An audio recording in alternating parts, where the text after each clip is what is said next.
Salmo 40, versículos 9 e 10. Preguei a justiça na grande congregação, eis que não retive os meus lábios, Senhor, tu o sabes. Não escondi a tua justiça dentro do meu coração, apregoei a tua fidelidade, a tua salvação, não escondi da grande congregação a tua benignidade e a tua verdade. Amém. Até aqui a leitura da palavra de Deus. Eu sou um escritor. Não profissional, mas um escritor amador. Eu sou um escritor não por ter publicado alguma obra, algum livro, mas por entender que quando eu escrevo, eu consigo organizar melhor as minhas ideias e os meus pensamentos. Eu tenho as minhas ideias, os meus pensamentos, e eles estão pululando na minha mente. Quando eu me sento e escrevo eles, eu consigo organizá-los de uma forma lógica, de uma forma que eles façam sentido. É por isso que eu sou um escritor. Os meus sermões, por exemplo, eles são inteiramente escritos. Eu escrevo tudo aquilo que eu vou falar. Muitas vezes, no momento que eu vou entregar o sermão, eu pulo algumas coisas. Eu percebo, isso aqui... Eu pensei que era importante quando eu estava escrevendo, mas para essa pregação aqui, não, eu vou pular essa parte. E às vezes eu acrescento coisas que eu não escrevi. O último sermão, por exemplo, a última pregação, o manuscrito da última pregação, contava com mais de 7.500 palavras. Então eu sou um escritor. E todo escritor, profissional ou amador, quando ele se vê diante de uma grande citação, ele sente uma certa inveja. Ele sente uma certa inveja de não ter sido ele a ter formulado aquela frase, aquela passagem, aquela citação. E eu fui culpado dessa inveja ao ler uma frase que muitos atribuem a George Orwell, famoso escritor e jornalista britânico, mas na verdade não foi ele que formulou essa frase, mas as pessoas normalmente atribuem a ele. A frase é a seguinte: numa época de engano universal, dizer a verdade é um ato revolucionário. E quando eu li essa frase, eu bati na mesa e eu disse, caramba, eu queria ter escrito isso. Eu queria ter formulado essa frase. Então eu senti uma certa inveja, não do George Orwell, porque não foi ele, mas da pessoa anônima que escreveu a frase e atribuiu a ele. A verdade é revolucionária. Especialmente quando nós estamos cercados e acuados pelo engano. Quando o engano é universal, dizer a verdade é um ato revolucionário. A verdade é revolucionária. E essa citação me lembrou de outra, de origem desconhecida, que está presente no filme A Grande Aposta. A citação é a seguinte: a verdade é como poesia. E a maior parte das pessoas odeia poesia. A frase diz então que a maioria das pessoas odeia a verdade. A verdade é como poesia e a maioria das pessoas odeia poesia. Quem foi enganado pela mentira odiará a verdade. Quem foi enganado pela mentira odeia a verdade. A verdade é revolucionária e, sendo revolucionária, ela ofende aqueles que foram ou estão enganados pela mentira. E ela ofende aqueles que foram enganados pela mentira a tal ponto de levá-los a odiar a verdade que poderia libertá-los da tirania do engano. A verdade é revolucionária e, por ser revolucionária, ela é ofensiva. Talvez você tenha se ofendido com a verdade afirmada na pregação passada, Verdade essa que diz que os teus familiares, amigos, vizinhos e conhecidos são pessoas más. Talvez você tenha se ofendido com essa verdade. Talvez você tenha pensado, como assim? Os meus familiares. Talvez você não se ofendeu pelos teus conhecidos, pelos teus vizinhos, mas talvez você tenha se ofendido pelos teus familiares e amigos. Como assim? Como assim os meus familiares e amigos são pessoas más?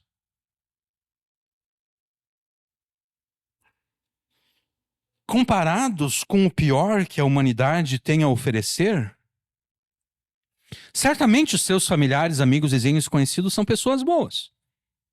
Por exemplo, hoje eu estava lá olhando o meu feed de notícias e eu vi ali uma reportagem, eu cliquei em cima, eu só vi nisso porque eu comecei a ler, eu comecei a ficar quase que enjoado. Teve um fazendeiro russo, ele tinha um empregado, ele teve um desentendimento com o empregado. O que o empregado fez? O empregado foi lá, estuprou a filha do cara de 16 anos e depois de ter estuprado a filha, largou ela para os porcos e os porcos devoraram ela viva. Então, comparados com esse cara, comparados com o pior que a humanidade tem a oferecer, certamente os teus familiares, amigos, vizinhos conhecidos, eles serão tidos como pessoas boas. É óbvio.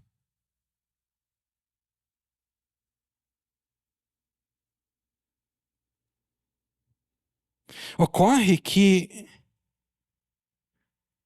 no dia em que essas pessoas, a quem você ama, no dia em que elas comparecerem diante do trono para serem julgadas por Jesus, elas não serão comparadas com o pior que a humanidade tem a oferecer. Elas não serão comparadas com esse cara que estuprou uma menina e depois largou ela para ser devorada viva por porcos. Não, eles não serão comparados com esse cara.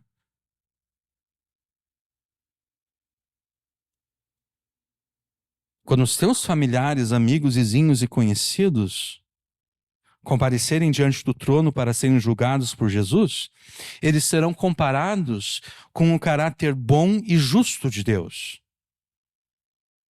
Essa será a comparação. A comparação não será com aquilo que a humanidade tem de oferecer, o pior que a humanidade tem a oferecer. Não. A comparação será com o caráter bom e justo de Deus. O caráter justo e bom de Deus, que foi revelado, em primeiro lugar, na lei de Deus.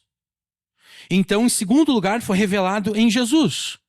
Porque Jesus viveu perfeitamente neste mundo caído em pecado, obedecendo perfeitamente à lei de Deus, desde o dia do seu nascimento até o dia em que, tendo subido aos céus, ele assentou-se à destra de Deus com autoridade e poder para governar céus e terra. O caráter justo e santo de Deus, com o qual os teus familiares, amigos, vizinhos conhecidos serão comparados, está revelado na lei de Deus. E alguém poderia dizer, mas a lei de Deus é extremamente teórica, né? É um monte de mandamentos, sim, mas Jesus obedeceu perfeitamente a cada um daqueles mandamentos. Desde o dia em que ele nasceu, até o dia em que ele foi recebido nos céus para sentar-se à destra de Deus com autoridade e poder para governar céus e terra. Conforme Paulo afirma em 1 Coríntios 15, é necessário que Jesus reine à destra de Deus, sobre céus e terra, até que todos os seus inimigos, incluindo a morte, sejam postos debaixo dos seus pés. E quando todos os inimigos de Jesus forem postos, derrotados, debaixo dos pés de Jesus, a própria morte será tragada pela vitória de Jesus. E com a morte tendo sido destruída, os mortos ressuscitarão para serem com os vivos apresentados ante o trono de Jesus para serem por ele julgados. Lá estará você e lá estarão os teus familiares, amigos, vizinhos e conhecidos. E com os demais, você, os seus familiares, amigos, vizinhos, conhecidos, serão julgados por Jesus. E o próprio Jesus será o cânon.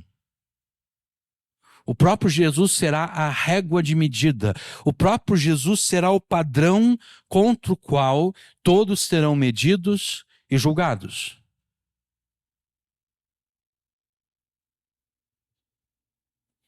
E comparados a Jesus, os teus familiares, amigos, vizinhos, conhecidos são pessoas más. Comparado com aquele russo, eles são pessoas boas. Mas comparados com Jesus, eles são pessoas más. E a condenação exigida pela justiça divina encarnada em Jesus, a condenação que a justiça divina exige para pessoas más, como os teus familiares, amigos, vizinhos, conhecidos, é o inferno. E a condenação do inferno é eterna. Há quem se diga cristão e argumente contra a eternidade do juízo de Deus no inferno sobre os pecadores.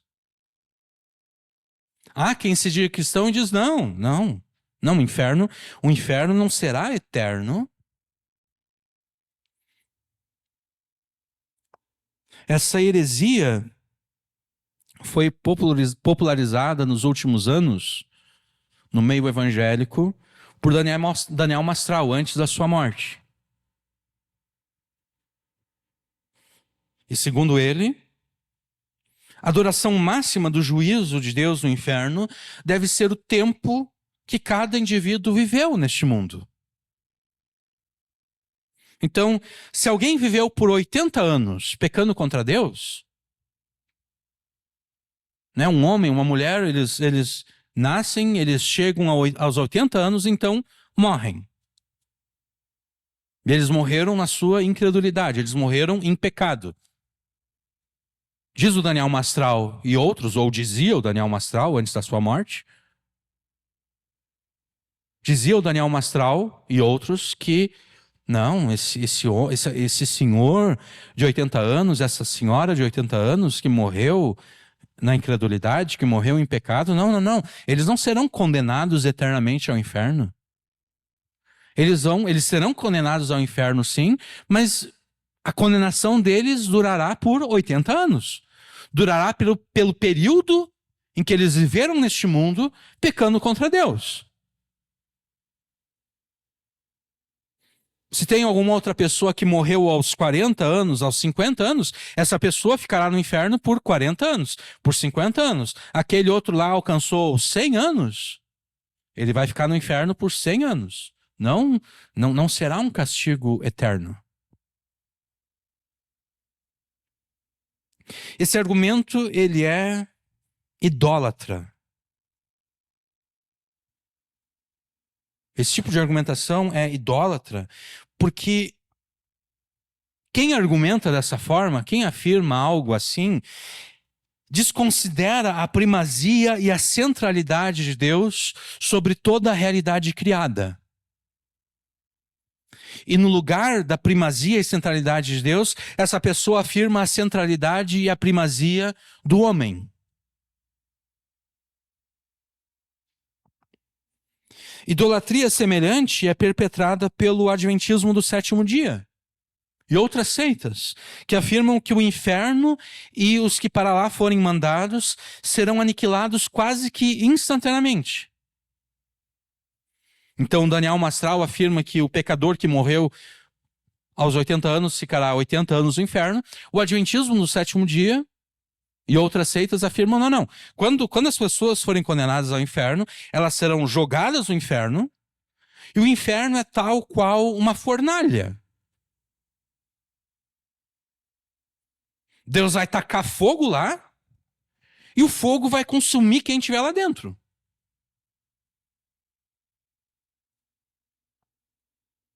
É mais ou menos quando você... Hoje em dia não é muito aceitável fazer isso, né? Isso era mais comum antigamente.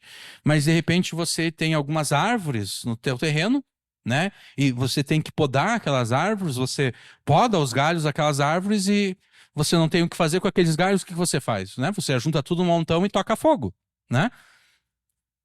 Ninguém vai esperar que você coloque fogo naquilo lá e aquilo fique queimando eternamente. Não.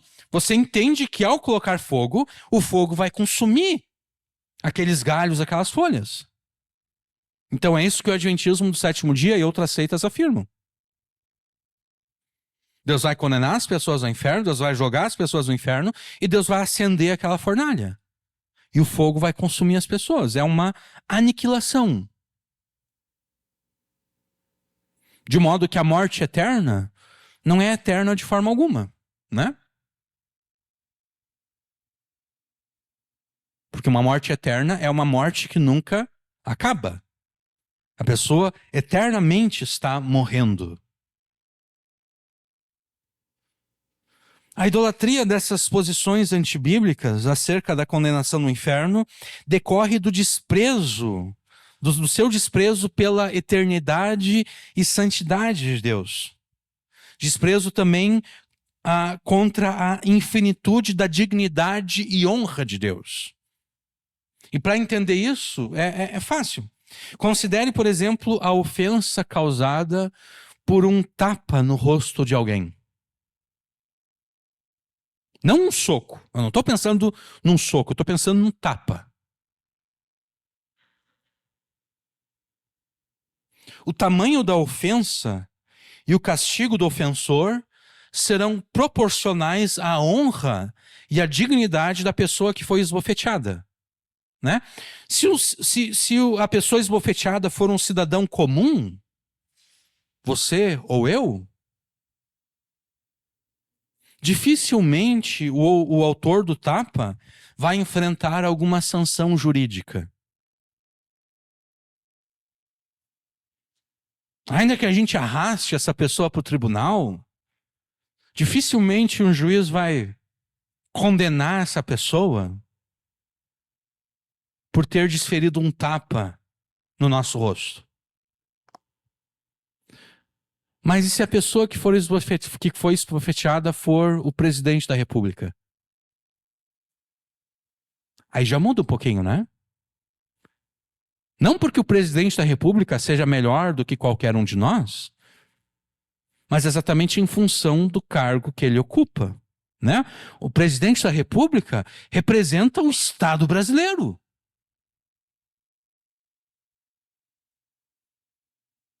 O presidente da República representa todos os brasileiros existentes no mundo. De modo que quando alguém esbofeteia o rosto do presidente da República, do presidente do Brasil, essa pessoa está ofendendo o Estado brasileiro e todos os brasileiros. E daí a gente certamente poderia esperar que o ofensor, o autor do tapa, certamente ele vai enfrentar alguma sanção jurídica.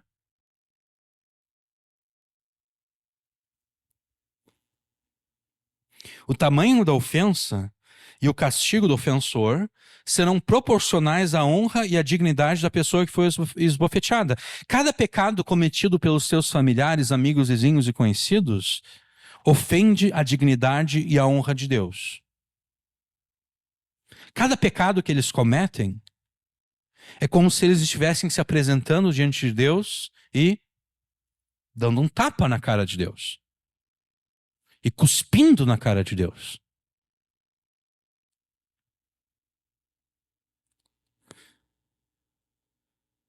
Eles estão ofendendo a dignidade e a honra de Deus, que são infinitas. E a dignidade e a honra de Deus são infinitas exatamente porque Deus é eterno. Porque Deus é infinito. Aqueles que ofenderam o Deus eterno e santo, cuja dignidade e honra são infinitas, devem receber castigo igualmente eterno e infinito. Afinal de contas, quem foi ofendido é uma pessoa eterna e infinita. É Deus. Diminuir o castigo do inferno a uma aniquilação quase que instantânea como fazem os adventistas do sétimo dia, ou ao tempo de vida do pecador neste mundo, como fez o Daniel Mastral enquanto estava vivo. Fazer isso, diminuir o castigo do inferno, é diminuir a dignidade e a honra de Deus. E é menosprezar a sua eternidade e santidade. É dizer, não, Deus não é tão digno assim. Deus não é.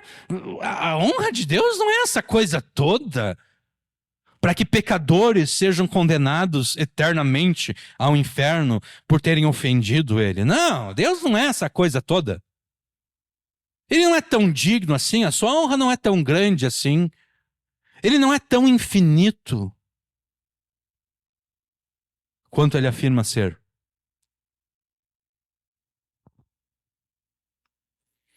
Diminuir o castigo do inferno é rebaixar o Deus Criador à posição de uma mera criatura. É chegar-se na presença do Deus Criador e dizer para Ele: o Senhor não é diferente do resto da criação. É confundir o Deus Criador com a sua criação. E confundir o Deus Criador com a criação é, por definição, idolatria.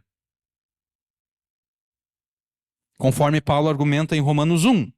A ira de Deus se revela do céu contra toda impiedade e injustiça dos seres humanos que, por meio da sua injustiça, suprimem a verdade. Pois o que se pode conhecer a respeito de Deus é manifesto entre eles, porque Deus os manifestou.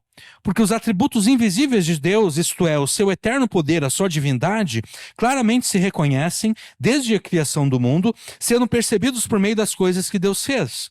Por isso os seres humanos são indesculpáveis, porque tendo conhecimento de Deus, eles não o glorificaram como Deus, nem lhe deram graças. Pelo contrário, se tornaram nulos em seus próprios raciocínios, e o coração insensato deles se obscureceu. Dizendo que eram sábios, se tornaram tolos, e trocaram a glória do Deus incorruptível por imagens semelhantes ao homem corruptível, às aves, aos quadrúpedes e aos répteis.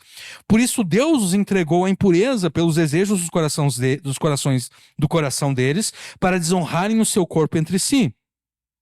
Eles trocaram a verdade de Deus pela mentira, adorando e servindo a criatura em lugar do Criador, que é bendito para sempre. Confundir o Deus Criador com a criação é idolatria. E não são apenas os adventistas do sétimo dia e Daniel Mastral os culpados dessa idolatria. Não, os seus familiares, amigos, vizinhos e conhecidos são igualmente culpados dessa idolatria. E a razão é essa. Eles nasceram e eles vivem no mundo de Deus. De modo que eles têm acesso à revelação natural de Deus. Conforme o texto que eu acabei de ler. Eles nasceram e eles vivem no mundo de Deus, o que significa que eles têm acesso à revelação natural de Deus, exposta na natureza diante dos seus olhos.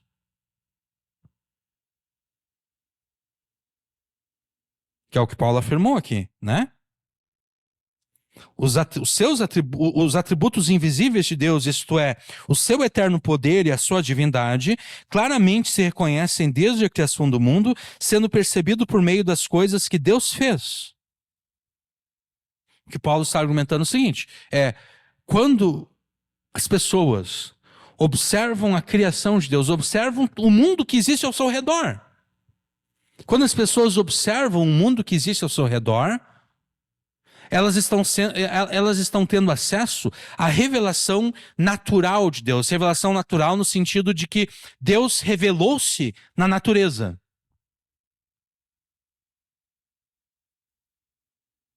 No sentido de que a complexidade do mundo no qual nós vivemos exige uma mente capaz de imaginar essa complexidade, criá-la e governá-la.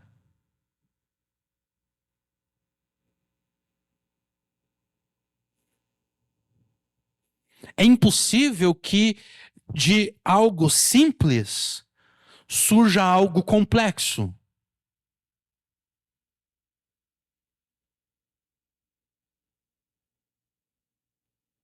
Algo complexo só pode surgir de uma mente ainda mais complexa, né?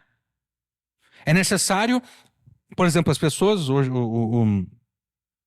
todo mundo, né, está espantado com a inteligência artificial e tudo, que não é tão inteligente assim, mas de qualquer forma é algo impressionante.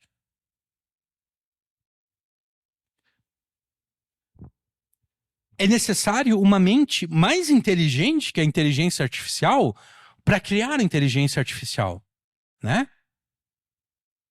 Animais incapazes do raciocínio, incapazes de imaginar algo novo, jamais criariam algo como uma inteligência artificial. Da mesma forma, o mundo ao nosso redor. A complexidade do mundo, a complexidade dos nossos próprios corpos, a forma como existe equilíbrio na natureza.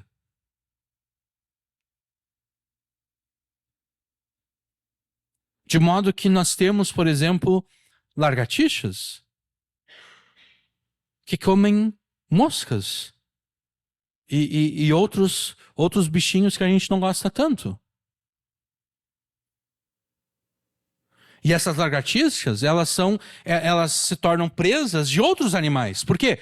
Porque se elas não forem presas de outros animais, elas vão se multiplicar e daqui a pouco o mundo está tomado de lagartixas, né? Então, deve existir sempre um controle.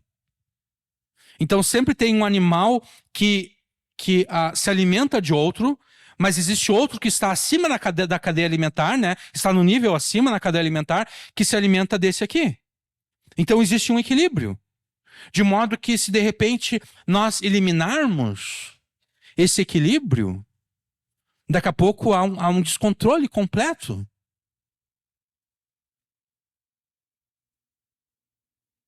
Por exemplo, se nós eliminarmos por completo as lagartixas, todos os outros insetos, os insetos que se servem de alimento para as lagartixas, vão se multiplicar e muito. Então, isso demonstra que existe uma mente por trás disso aqui, né? Não foi algo que simplesmente do acaso surgiu.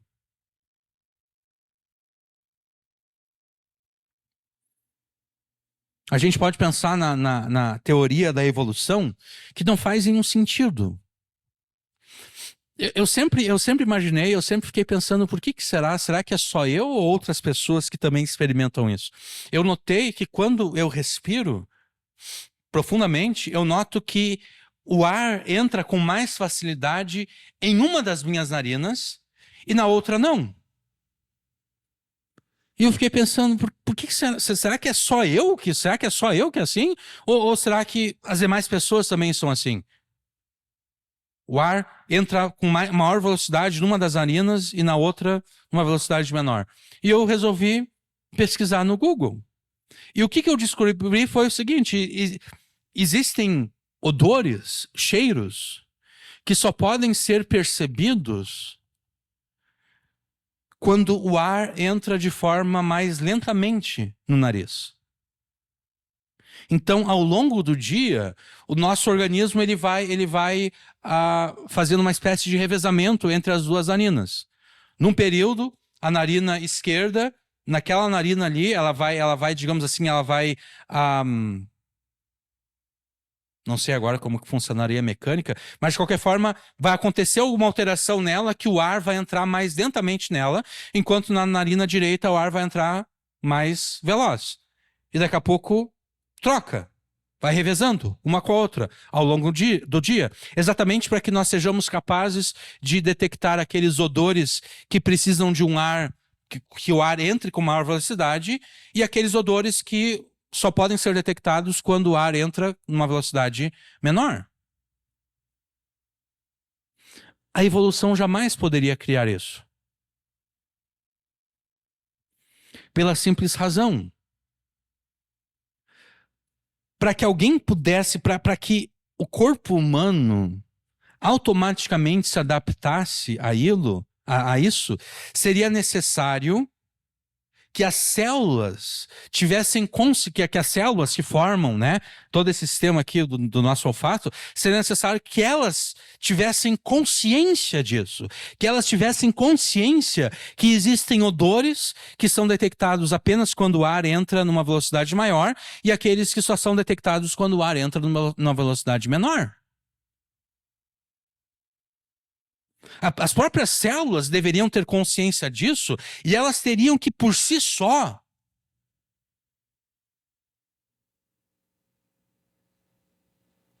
gerar esse sistema pelo qual, ao longo do dia, existe um revezamento entre as duas narinas.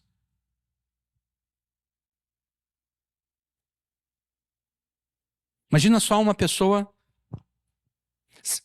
Se isso realmente funcionasse, nós poderíamos nos curar de qualquer enfermidade, né?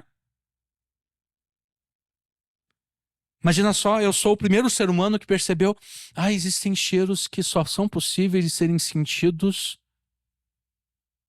quando o ar entra mais devagar. Então eu vou me concentrar aqui, eu vou eu vou me concentrar para que eu consiga alterar todo o meu sistema olfativo. Se fosse possível fazer isso, seria possível fazer qualquer outra coisa, né?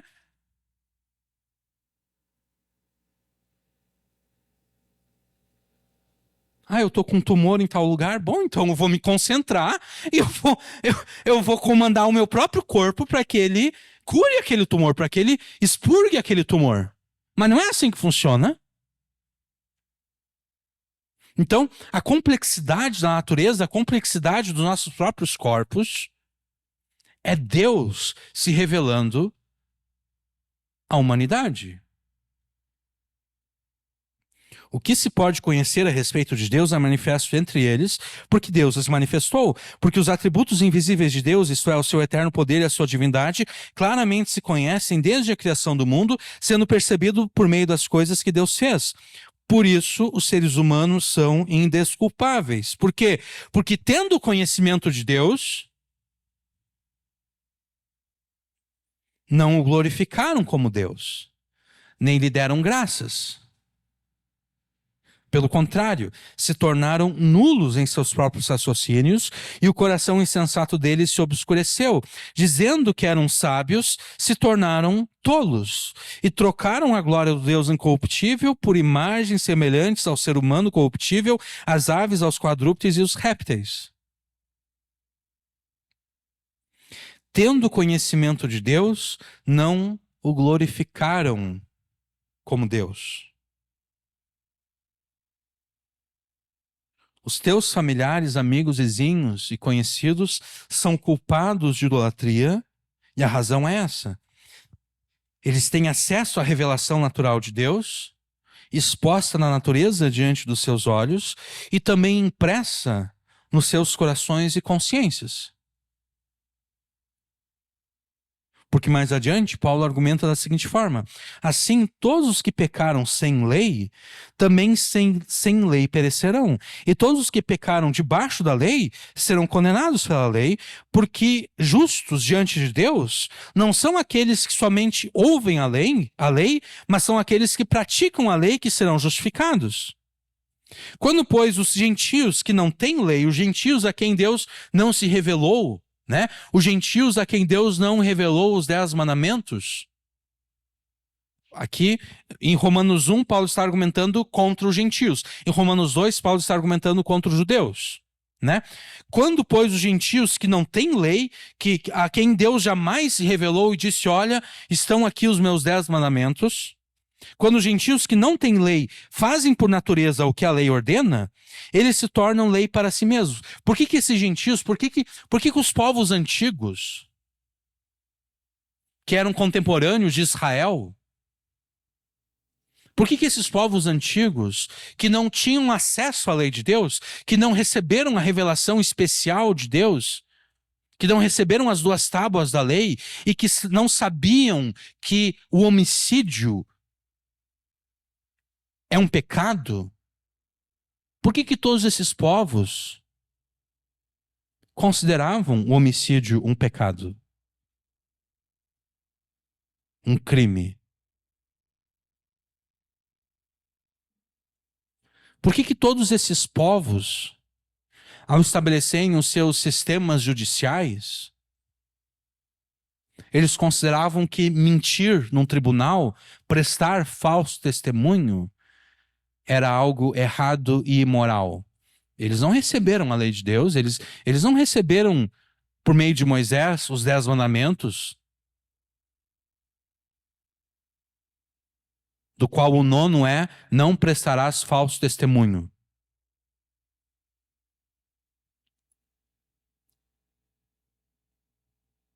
Por que esses povos tinham consciência de que matar é errado, mentir é errado?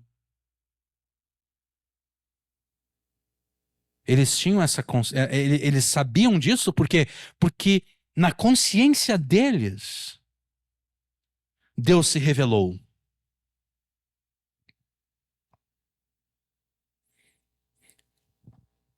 Quando os gentios que não têm lei fazem por natureza o que a lei ordena, eles se tornam lei para si mesmos, embora não tenham lei. Estes mostram a obra da lei gravada no seu coração. Esse gravada no seu coração aqui é diferente daquele da lei escrita no coração lá em Jeremias.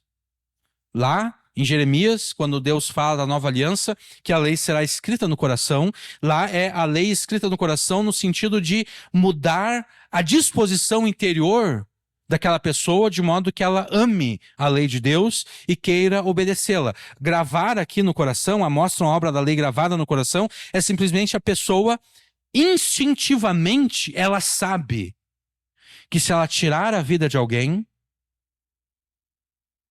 ela está pecando. Ela instintivamente sabe que se ela mentir, ela está pecando. Ela instintivamente sabe que se ela roubar, ela está pecando.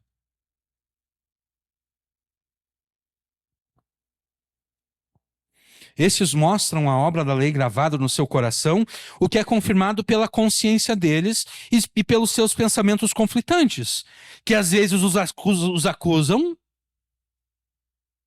quando eles fazem aquilo que é contrário à lei de Deus, quando eles, mesmo não conhecendo a lei de Deus, eles mentem, roubam e assassinam. A consciência deles pesa. Por quê? Porque eles sabem que aquilo ali é errado. Então, naquele momento, a consciência os acusa. Que às vezes os acusam e às vezes os defendem quando eles fazem aquilo que é certo.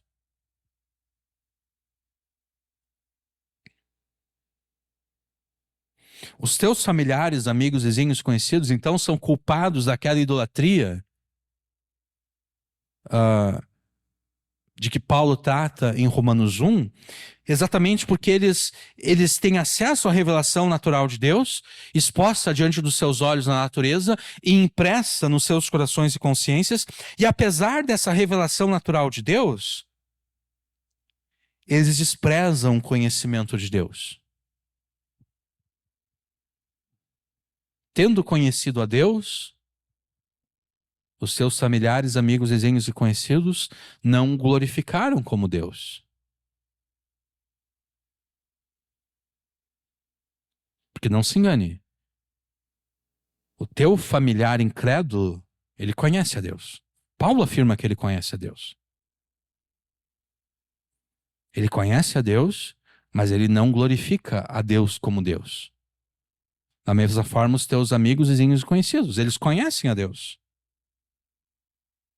O que se pode conhecer a respeito de Deus é manifesto entre eles.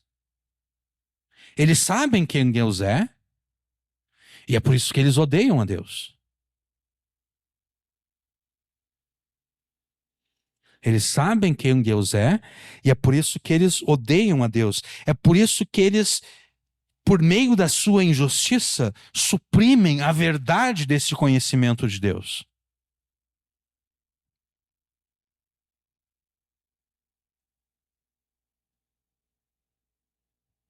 É por isso que eles trocaram a glória do Deus incorruptível por imagens semelhantes ao homem corruptível, às aves, aos quadrúpedes e aos répteis. Eles trocaram a verdade de Deus pela mentira, adorando e servindo a criatura em lugar do Criador. Então eles são culpados de idolatria exatamente por isso. Tendo conhecido a Deus, eles não o glorificaram como Deus. Eles desprezaram o conhecimento de Deus e, por meio das suas maldades e injustiças, eles suprimem a verdade de Deus. Eles abafam a verdade de Deus.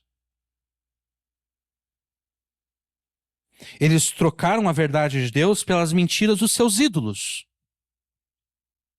Pelas mentiras dos ídolos que aprovam e celebram os pecados por eles cometidos. Os ídolos dos teus familiares, amigos, vizinhos, conhecidos, são ídolos que aprovam os pecados cometidos pelos seus familiares, amigos, vizinhos, conhecidos. E é provável que os ídolos dessas pessoas a quem você ama não sejam imagens, né, físicas, diante das quais eles se prostram e a quem eles oferecem oração. Não. É possível que os ídolos dos teus familiares, amigos, vizinhos, conhecidos, sejam como os ídolos dos anciãos de Israel que estavam exilados na Babilônia junto com o profeta Ezequiel. Deus diz a Ezequiel: Ezequiel, tu estás vendo os anciãos de Israel, hein? Que vieram a ti para, por meio de ti, consultar a mim? Todos eles erguem os seus ídolos nos seus corações. Eles têm ídolos, mas não são ídolos de pedra, de pau, de gesso, de metal. Não. São ídolos mentais. Ídolos elevados no coração, na mente deles. Os teus familiares, amigos, vizinhos, conhecidos trocaram a verdade de Deus pelas mentiras dos seus ídolos, e eles fizeram isso exatamente porque os ídolos, esses ídolos, por eles escolhidos, aprovam e celebram os pecados cometidos por essas pessoas. E quando confrontados com a justiça e bondade de Jesus, o único que de fato, pela sua obediência perfeita à lei de Deus, alcançou a justiça, quando confrontados com a justiça e bondade de Jesus, os teus familiares, amigos, vizinhos e conhecidos serão achados em falta.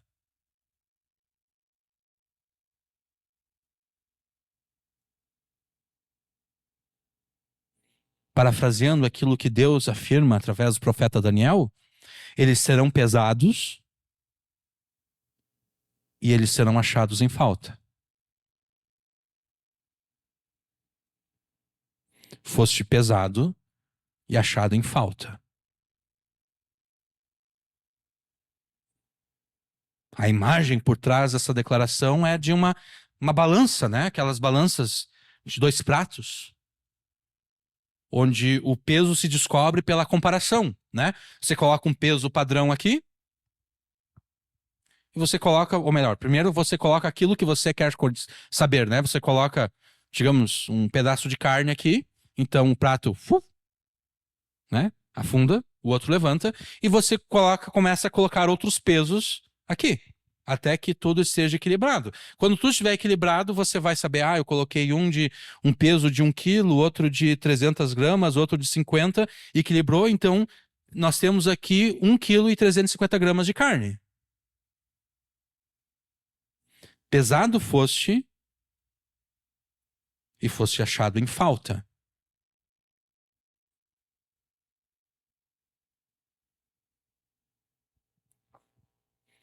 Os teus familiares, amigos, vizinhos, conhecidos, eles serão pesados contra Jesus e eles serão achados em falta.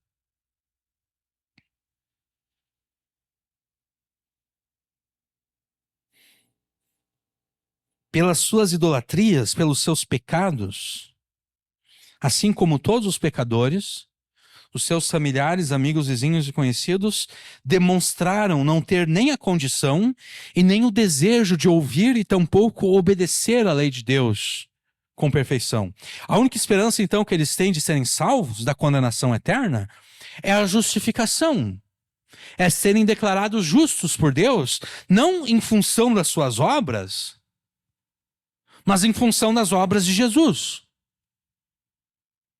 A única esperança que eles têm de salvação é que Deus outorgue a eles, é que Deus credite a eles a justiça de Jesus. A única esperança que eles têm de salvação é que aquilo que Davi escreveu no Salmo 32 seja verdade na vida deles. Bem-aventurado aquele cuja transgressão é perdoada, cujo pecado é coberto. Bem-aventurado o homem a quem o Senhor não imputa maldade. Bem-aventurado é o homem a quem Deus olha, observa a maldade daquele homem, mas diz: eu não vou atribuir a este homem a maldade por ele cometida. Eu vou tratar este homem pecador como se ele fosse justo. Eu vou tomar a justiça do meu filho Jesus, que obedeceu perfeitamente à minha lei, e eu vou acreditar a justiça do meu filho Jesus a este homem pecador. E eu vou tomar os pecados deste homem pecador e eu vou acreditar ao meu filho Jesus. Essa é a única esperança que os teus familiares, amigos, vizinhos e conhecidos têm de salvação. E talvez você tenha se ofendido, né? Como assim os meus familiares, amigos, vizinhos conhecidos são pessoas más? Essa verdade, no entanto, não deveria te ofender. Ela não deveria te ofender porque se você realmente crê em Jesus, você próprio teve que reconhecer as próprias maldades. Né? Você teve que reconhecer: eu sou mau.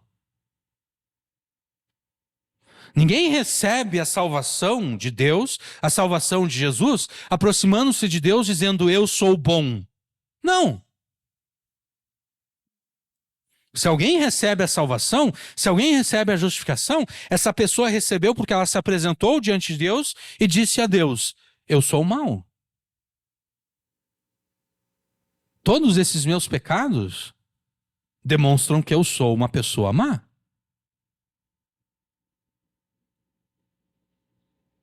Então, a verdade de que os teus familiares, amigos, vizinhos, conhecidos são pessoas más, não deveria ter te ofendido.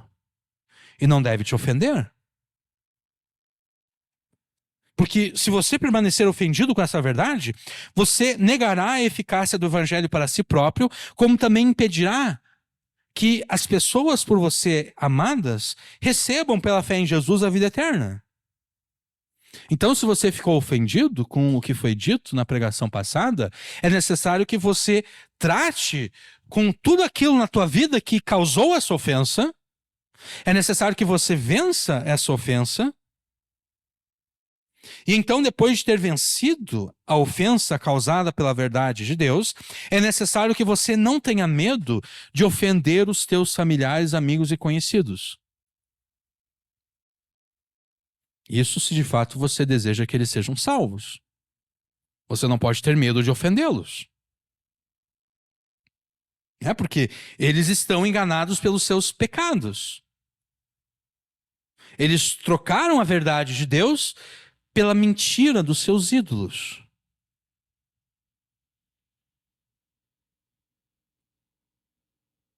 E se você deseja que a vida deles seja revolucionada por Deus, como a tua vida foi revolucionada por Deus, é necessário que você os ofenda com a verdade, é necessário que você fale a verdade. Porque numa época de engano universal, dizer a verdade é um ato revolucionário. E não espere deles sorrisos e abraços enquanto você lhes anuncia a verdade. Porque a verdade é como poesia. E a maior parte das pessoas odeia poesia. Não espere sorrisos e abraços. Na verdade, você deve esperar conflito. Porque ninguém aceita de bom grado a verdade de que é uma pessoa má, né?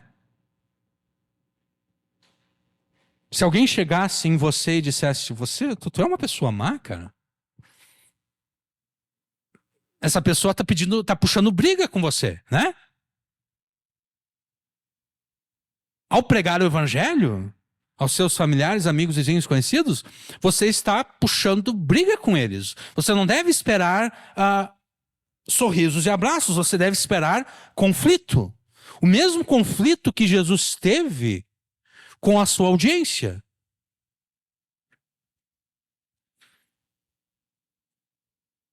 O mesmo ódio que Jesus recebeu, as mesmas ameaças que Jesus recebeu, as mesmas palavras duras, as mesmas ofensas, você deve esperar.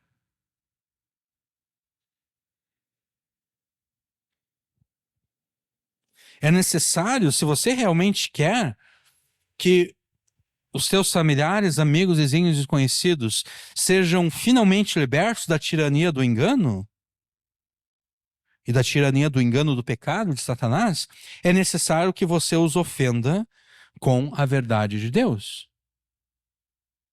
E citando o título do ensaio escrito por Alexander Solzhenitsyn, que foi um crítico do regime comunista soviético, esse cara ele escreveu um ensaio. O título desse ensaio é Não Viva por Mentiras. E nesse ensaio ele argumenta que a maior resistência que alguém pode oferecer à tirania é recusar-se a viver pelas mentiras propaladas pelos tiranos, ou propagadas pelos tiranos.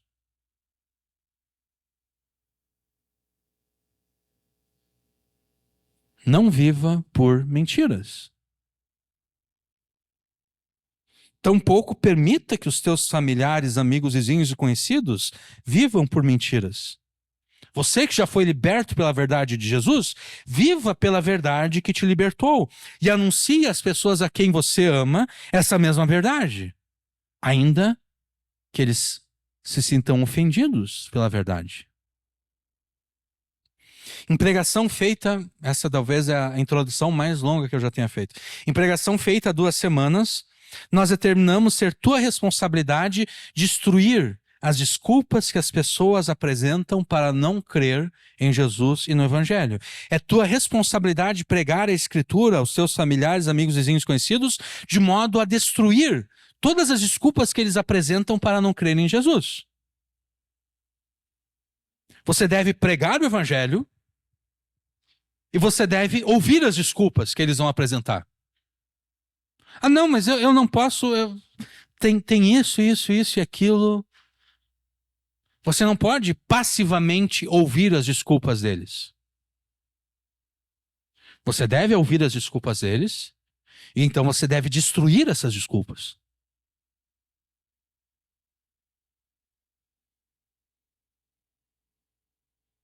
Você foi chamado para destruir fortalezas. Você foi chamado para destruir todo argumento que se levanta contra o conhecimento de Deus. Você foi chamado para levar cada pensamento cativo à obediência de Jesus. Ou à obediência a Jesus. Então você não pode simplesmente... Ah, não, eu vou pregar o evangelho para o meu familiar, para o meu amigo, vizinho conhecido, mas eu já sei as desculpas que eles vão dar, mas de qualquer forma eu vou pregar para eles. Não, você deve pregar o evangelho, você deve ouvir as desculpas que eles apresentam, e então você deve destruir cada uma dessas desculpas.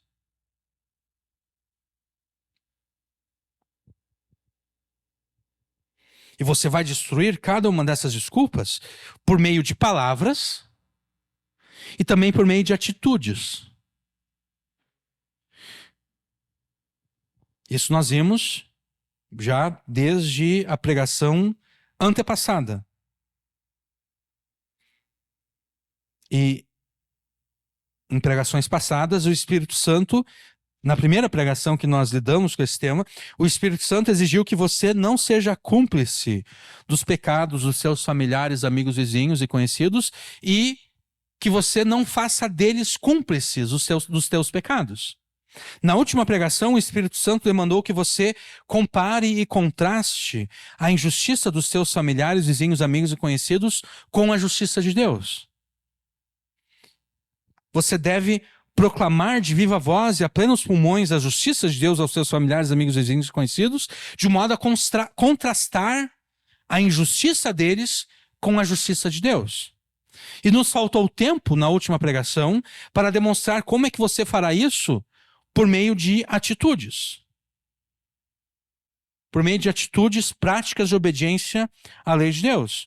E como nos faltou tempo na última pregação, é disso que nós trataremos no resto de tempo ou no tempo que ainda nos resta aqui. Não permita que as tuas atitudes desobedientes à Escritura desautorizem a pregação que você faz do Evangelho. Não permita isso. Não permita que as tuas atitudes de desobediência à Escritura desautorizem aquilo que você prega com palavras. Pelo contrário, faça com que as tuas atitudes desautorizem e destruam as desculpas que os teus familiares, amigos, vizinhos, conhecidos apresentam para não se converterem a Jesus.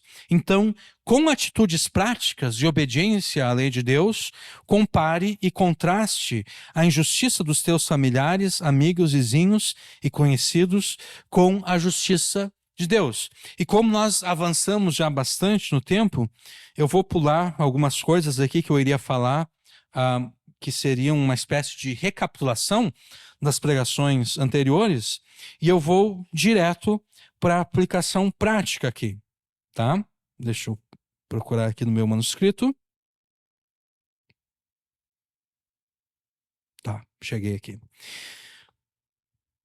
Como eu acabei de dizer, na última pregação nós tratamos como é que por meio de palavras você proclama a justiça de Deus. Nessa pregação nós demonstraremos que você deve ir além das palavras. É tua responsabilidade manifestar a justiça de Deus mediante atitudes práticas.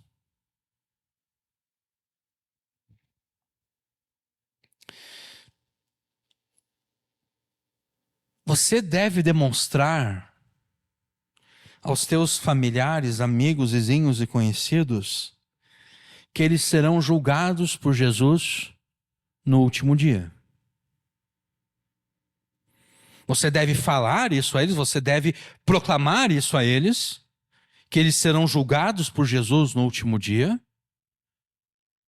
Mas você não deve limitar a proclamação desse juízo a palavras. Você deve ir além das palavras. Você deve demonstrar por ações práticas que eles serão julgados por Jesus no último dia. Eles devem perceber pelas tuas atitudes que quando eles forem julgados por Jesus, o veredito que eles ouvirão de Jesus determinará o destino eterno deles. Ou a vida eterna na presença de Deus nos novos céus e na nova terra, ou então a morte eterna na presença de Deus no inferno. E aqui eu quero chamar a atenção para o fato de que alguns pastores e teólogos definem a vida eterna como sendo o usufruto eterno da presença de Deus. Então a vida eterna é vida eterna, porque a pessoa eternamente estará na presença de Deus, enquanto que a morte eterna é estar eternamente afastado de Deus. Mas essas definições, elas elas são defeituosas, elas não são verdadeiras.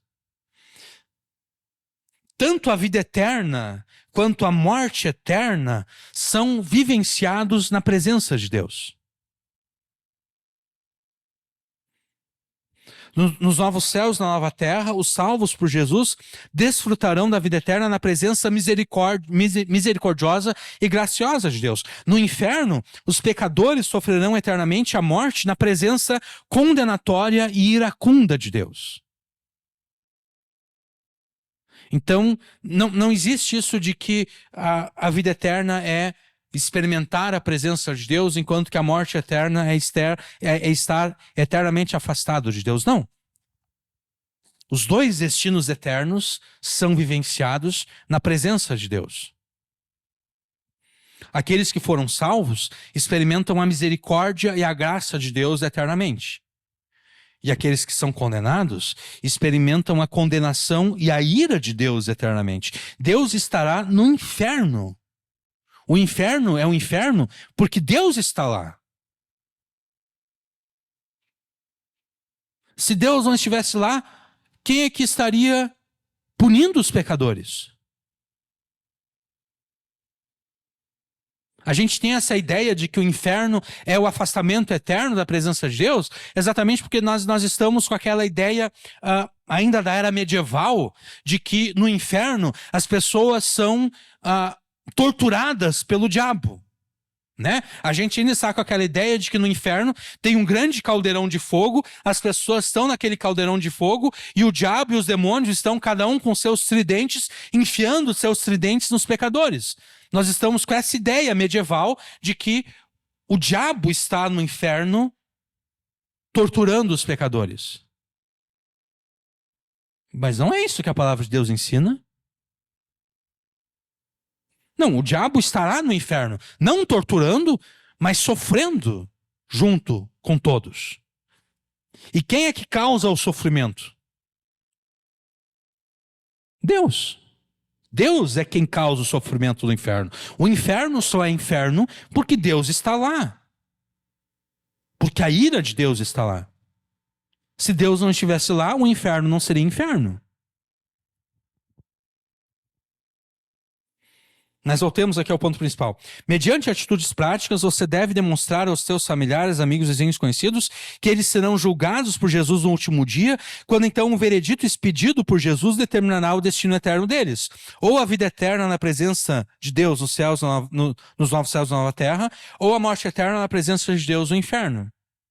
Então, que por meio de atitudes práticas, você demonstre, é necessário que por meio de atitudes práticas, você demonstre a essas pessoas a quem você ama, que você demonstre que você está vivendo à espera desse grande juízo final.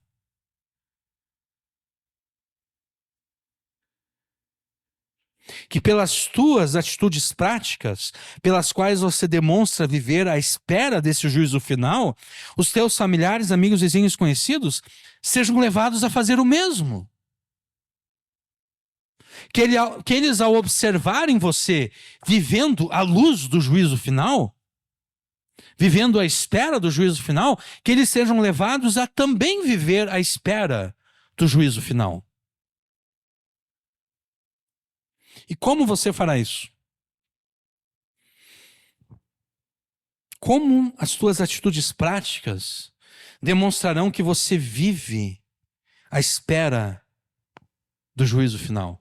Eu peço que vocês abram comigo em Atos, capítulo 24.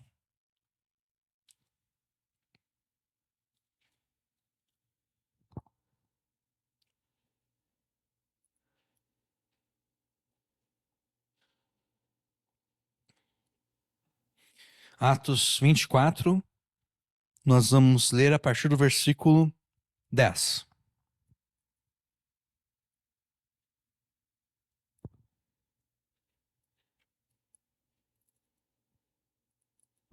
Eu acho que eu notei errado aqui, peraí. Claro, eu estou no capítulo errado. Atos 24, versículo 10. Paulo, porém, fazendo-lhe o presidente sinal que falasse, respondeu: Porque sei que já vai para muitos anos que dessa nação és juiz, com tanto melhor ânimo respondo por mim. Pois bem pode saber que não há mais de 12 dias que subi a Jerusalém a adorar. E não me acharam no templo falando com alguém, nem amotinando o povo nas sinagogas nem na cidade. Nem tampouco podem provar as coisas de que agora me acusam. Mas confesso-te isto, que conforme aquele caminho que chamam de seita, assim sirvo ao Deus de nossos pais, crendo tudo quanto está escrito na lei e nos profetas. Tendo esperança em Deus, como esses mesmos também esperam, de que há de haver ressurreição de mortos, assim dos justos como dos injustos. E por isso procuro sempre ter uma consciência sem ofensa, uma consciência pura, tanto para com Deus como para com os homens. Ao se defender diante de Félix, que é o governador romano da Judéia, Paulo afirma viver à espera da ressurreição de justos e injustos. Essa ressurreição de justos e injustos mencionada por Paulo aqui, é a ressurreição escatológica, é a ressurreição do último dia, após a derrota do último inimigo, a morte, quando então todos os mortos, grandes e pequenos, justos e injustos, serão ressuscitados para com os vivos serem julgados por Jesus. É a isso que ele se refere aqui.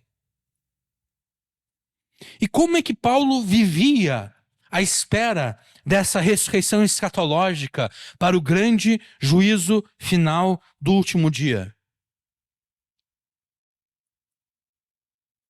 Tendo a esperança em Deus, como esses mesmos também esperam, de que há de haver ressurreição de mortos, assim dos justos como dos injustos. E por isso, procuro sempre ter uma consciência sem ofensa, uma consciência pura, tanto para com Deus como para com os homens. Paulo vivia à espera dessa ressurreição escatológica, se esforçando para sempre ter uma consciência limpa diante de Deus e diante dos homens.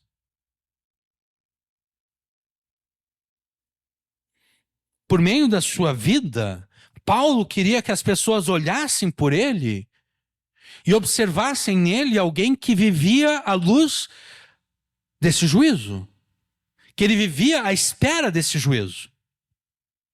E ele demonstrava isso de que forma?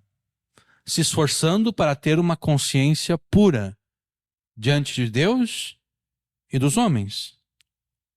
É desse modo que você viverá à espera do juízo final. E é desse modo que você incentivará os seus familiares, amigos, vizinhos, conhecidos a fazer o mesmo. De que modo? Esforçando-se para sempre ter uma consciência limpa diante de Deus e diante deles, diante dos seus familiares, amigos, vizinhos, conhecidos.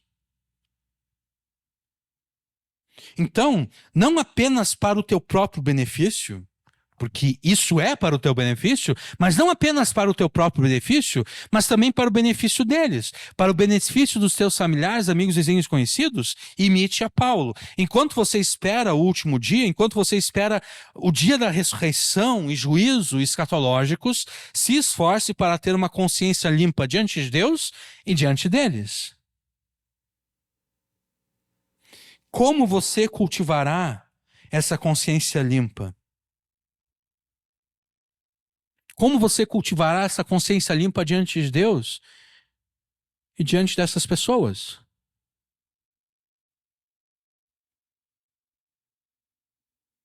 Ao obedecer à lei de Deus por meio de atitudes práticas, a tua consciência, informada pela lei de Deus, escrita no teu coração e mente pelo Espírito Santo, ficará limpa, não é mesmo? Porque, afinal de contas, as promessas da nova aliança dizem respeito a isso. Né? Deus toma a sua lei, originalmente escrita em tábuas de pedra, e escreve elas nas tábuas de carne do teu coração. De modo que, se você quer ter uma consciência limpa diante de Deus e diante das pessoas, que você quer ver salvas, é necessário que você obedeça à lei de Deus que foi escrita no teu coração. Porque ao obedecer à lei de Deus que foi escrita no teu coração, a tua consciência não ficará condenada por algum pecado cometido por você, porque você não terá cometido pecado algum.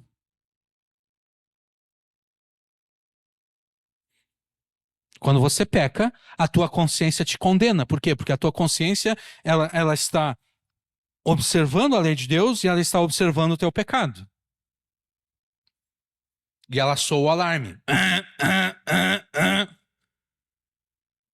Erros foram cometidos, pecados foram perpetrados.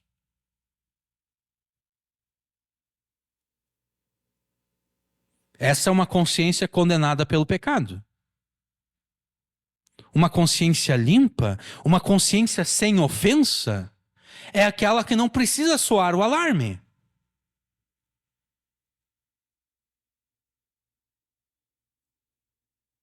É aquela que não precisa soar o alarme. É aquela que não precisa dizer, cara, tu desobedeceu a lei de Deus aqui. A lei de Deus diz que tu não pode mentir, que tu não deve prestar falso testemunho, e tu mentiu. A lei de Deus diz que tu não deve roubar, e tu roubou. A lei de Deus diz que tu não deve adulterar, e tu adulterou.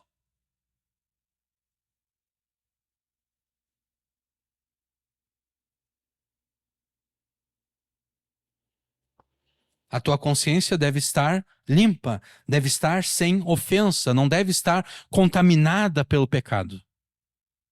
E a única forma disso acontecer, você vai alcançar essa consciência limpa, essa consciência não ofendida pelo pecado, é exatamente obedecendo a lei de Deus que foi pelo Espírito Santo escrita no teu coração. De modo que em tudo aquilo que você faz, obedecendo a lei de Deus, a tua consciência te defenda e diga, é exatamente isso. Tu tá certo.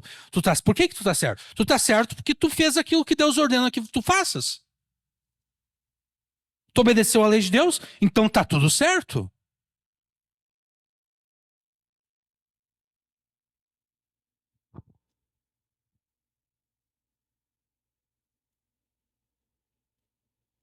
Então, ao obedecer à lei de Deus, por meio de atitudes práticas, a tua consciência informada pela lei de Deus ficará limpa, ficará incontaminada de qualquer pecado, de modo que tanto Deus quanto os teus familiares, amigos, vizinhos e conhecidos testificarão da bondade e justiça das tuas obras.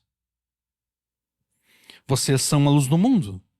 Não se pode esconder uma cidade situada no alto de um monte, nem se acende uma lamparina para colocá-la debaixo de um cesto, mas num lugar adequado onde ilumina bem todos os que estão na casa. Assim brilhe também a luz de vocês diante dos outros, diante dos seus familiares, amigos, vizinhos e conhecidos, para que os seus familiares, amigos, vizinhos e conhecidos vejam as boas obras que você faz e glorifiquem o teu Pai que está nos céus.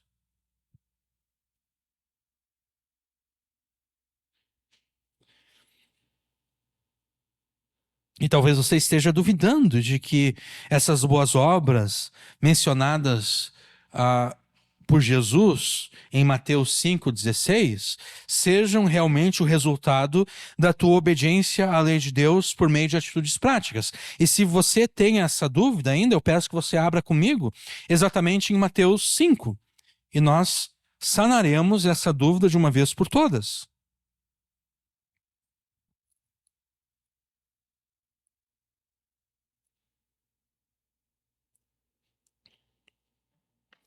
Mateus 5, nós vamos ler a partir do versículo 16.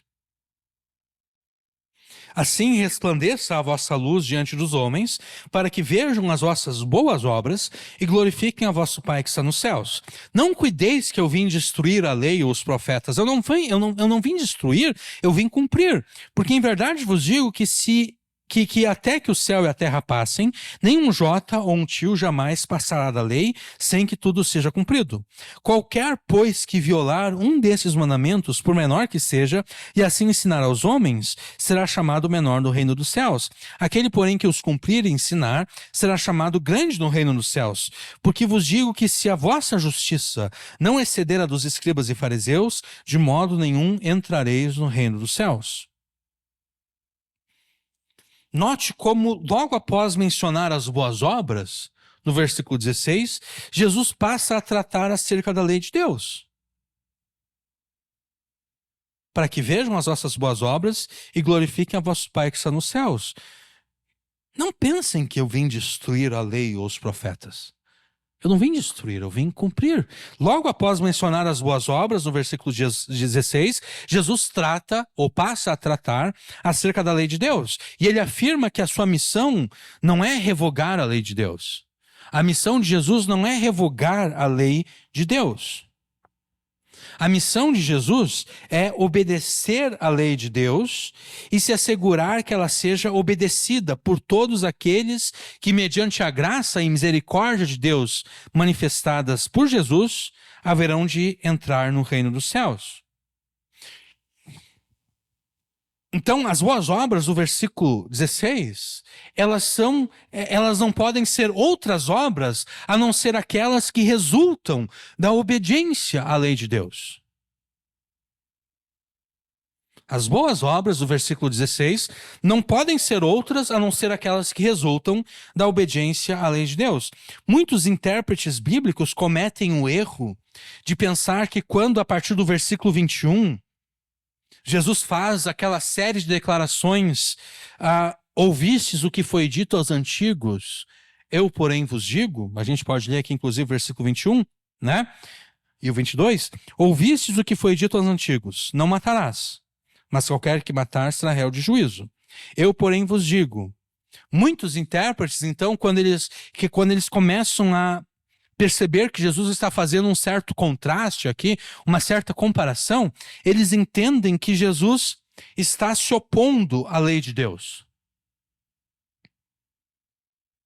Eles entendem que Jesus está se colocando contra a lei de Deus. No entanto, essa interpretação ela não poderia estar mais longe da realidade, porque qual é o sentido de logo depois de ter dito, eu não vim abolir, eu não vim destruir, eu não vim revogar a lei e os profetas. Jesus passa, qual o sentido dele afirmar isso e logo depois passar a se opor à lei de Deus? Não faz nenhum sentido, né? Jesus diz, olha, eu não vim destruir, eu não vim revogar. Mas logo depois ele começa a se opor. Não faz sentido. Não faz nenhum sentido isso. Né? Essa interpretação faz de Jesus uma pessoa esquizofrênica. Essa interpretação faz de Jesus uma pessoa bipolar, né? Uma pessoa que ora é isso aqui, ora é aquilo lá. Uma pessoa que não sabe exatamente o que quer, nem o que faz. Ora diz que é uma coisa e logo depois já se contradiz e diz que é outra coisa. Não. Nós não devemos interpretar a Escritura de modo a tornar Jesus uma pessoa esquizofrênica, uma pessoa bipolar. Quando Jesus faz essa série de declarações, ouviste o que foi dito aos antigos, eu, porém, vos digo, Jesus está purificando a lei de Deus das tradições humanas que substituíram a lei de Deus e anularam ela. Os rabinos antigos de Israel, eles formularam um grande número de regras que, se fossem seguidas à risca, garantiriam, segundo eles, a obediência à lei de Deus. Esse conjunto de regras recebeu o nome de tradição dos antigos. E é a essas tradições que Jesus se refere ao afirmar, ouvistes o que foi dito aos antigos. Quando Jesus afirma ou diz, ouviste o que foi dito aos antigos, Jesus não está se referindo à lei de Deus em si. Jesus está se referindo à lei de Deus interpretada pela tradição dos antigos.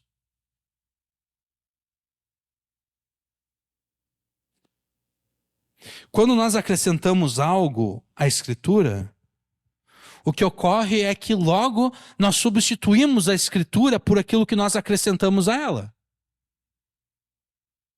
Porque você não pode aperfeiçoar aquilo que já é perfeito, né? Você não pode aperfeiçoar aquilo que já é perfeito. Você não pode consertar aquilo que já está consertado. Né? A gente pode pensar num carro, né? O carro está zero, está consertado. Não tem o que mexer. Não tem o que melhorar. De modo que se você for mexer em algum parafuso, em alguma coisinha, você não estará aperfeiçoando, porque já estava perfeito. Se você mexer mais, você vai tornar imperfeito. Então, quando a palavra de Deus é perfeita. Quando a gente acrescenta algo à palavra de Deus, automaticamente nós estamos substituindo a palavra de Deus por aquilo que nós acrescentamos a ela, porque a palavra de Deus já era perfeita. E quando nós substituímos a palavra de Deus por aquilo que nós acrescentamos a ela, nós estamos anulando a palavra de Deus.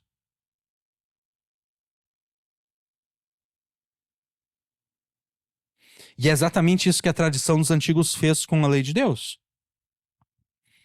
Esse conjunto de regras substituiu a lei de Deus e, por fim, anulou a lei de Deus. E um exemplo disso é encontrado em outra passagem no Evangelho, quando os fariseus vão até Jesus e acusam os discípulos, acusam diante de Jesus os seus discípulos. E eles dizem: Jesus, os seus discípulos estão comendo. Por que os seus discípulos não seguem a tradição dos antigos? Eles estão comendo com as mãos sujas. E a preocupação ali não era a higiene. A preocupação ali era impureza cerimonial. Eles consideravam que se eu me alimentasse com as minhas mãos sujas, sem ter lavado as minhas mãos, eu estava me tornando cerimonialmente impuro. Eu estava me contaminando com o pecado se eu fizesse isso. Então os fariseus chegam para Jesus e dizem: Jesus, o Senhor está permitindo que os seus discípulos violem a tradição dos antigos, porque eles estão comendo sem lavar as mãos. E Jesus joga na cara deles: ah, é? Por que vocês violam a lei de Deus pela tradição de vocês? Porque a lei de Deus afirma o seguinte: qualquer aquele que amaldiçoar o seu pai e a sua mãe deve morrer. No entanto, a tradição dos antigos, seguida por vocês, afirma o seguinte: se um homem consagrar a Deus os seus bens, este homem não precisa honrar o seu pai e a sua mãe. E aqui a gente está pensando, né, que honrar pai e mãe não termina quando a infância e a adolescência acabam. Honrar pai e mãe só termina quando os pais morrem. Né? Então, uma criança honra o seu pai, honra a sua mãe de que forma? Obedecendo-os.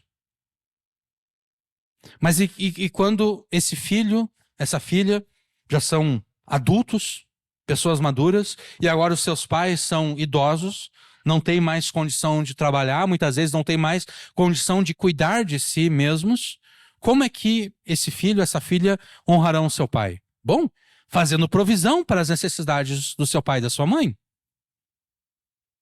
O pai e a mãe precisam consultar médico e o dinheiro da aposentadoria deles não consegue cobrir a consulta. Vai lá o filho e a filha e paga a consulta do pai e da mãe. O médico diz: olha, tem que fazer esse exame. A aposentadoria deles não consegue pagar o exame. Vai lá o filho e a filha e paga o exame. Teu pai e tua mãe vão precisar usar esse medicamento. A aposentadoria deles não consegue comprar aquele medicamento, vai lá o filho, a filha aí, compra o medicamento para pai e para mãe. Isso é honrar pai e mãe, né? Não fazer isso é amaldiçoar pai e mãe. E Jesus está dizendo, a lei de Deus diz que aquele que amaldiçoou seu pai e sua mãe deve morrer. Em outras palavras, o filho que se recusa a cuidar dos seus pais na sua velhice deve morrer. É isso que a lei de Deus afirma. É isso que a lei de Deus ordena. No entanto, a tradição de vocês diz o seguinte: se um homem consagrar os seus bens a Deus, esse homem está desobrigado de honrar seu pai e sua mãe na velhice deles. Se alguém consagrar a Deus os seus bens, essa pessoa, esse homem, está desobrigado de ajudar o seu pai e a sua mãe nas suas necessidades. Então, olha só, nós temos a lei de Deus que diz o seguinte: aquele que desonra pai e mãe, aquele que amaldiçoa pai e mãe, deve morrer. Então, nós temos a tradição dos antigos, que abre uma brecha para que filhos e filhas não honrem os seus pais. E a brecha é a seguinte: olha, se tu consagrar os teus bens a Deus, porque a consagração funcionava da seguinte forma: a pessoa consagrava por um tempo, né? Eu vou consagrar as minhas posses a Deus por 5 anos. Então, por 5 anos, os sacerdotes, os levitas podiam fazer uso das posses daquela pessoa. E depois de 5 anos, a pessoa poderia reaver de novo as suas posses. É assim que funcionava a consagração de bens. Então, o filho ou a filha que eram malignos, eles podiam olhar para os seus pais e dizer: eu não dou mais do que 5 anos para eles. Em 5 anos, no máximo 5 anos, eles já morreram. E eu não quero ter que desperdiçar os meus bens com os meus pais.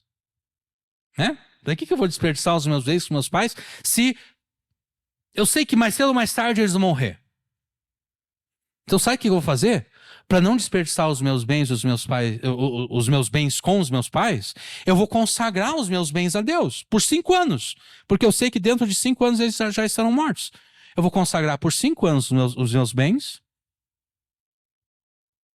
A tradição dos antigos diz que se eu fizer isso, eu estou desobrigado